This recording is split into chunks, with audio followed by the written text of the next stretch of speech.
Let's divide monomials.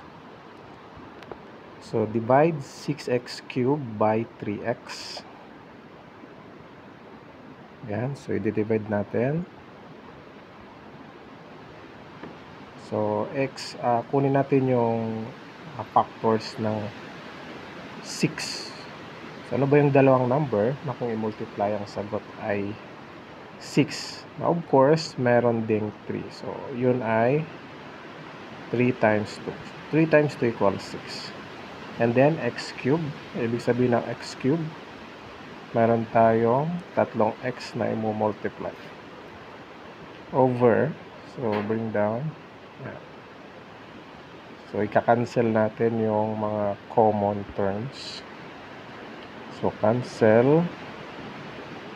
So, ang naiwan ay 2 times x over. So, 1 na lang yung natira sa baba.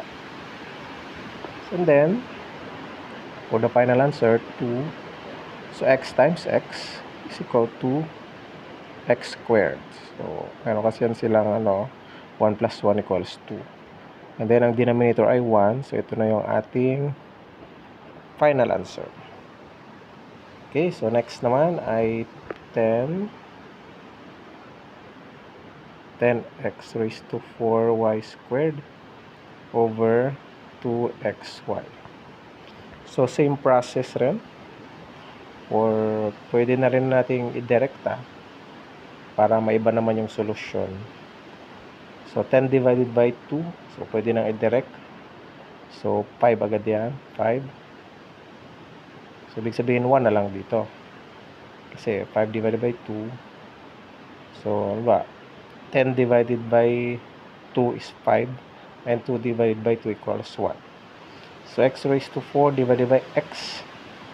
So, since andito sa numerator yung 4, na mas mataas sa exponent na 1, so dito natin ilalagay sa taas. 4 minus 1. So, mawawala na dito yung x. Kasi dinala na natin sa taas. And sa y naman, y squared divided by y. Dito rin natin ilalagay sa taas kasi mas malaki yung 2 sa 1. So, minus 1 yan. Yan. So, bring down natin. 5. 4 minus 1 equals 3.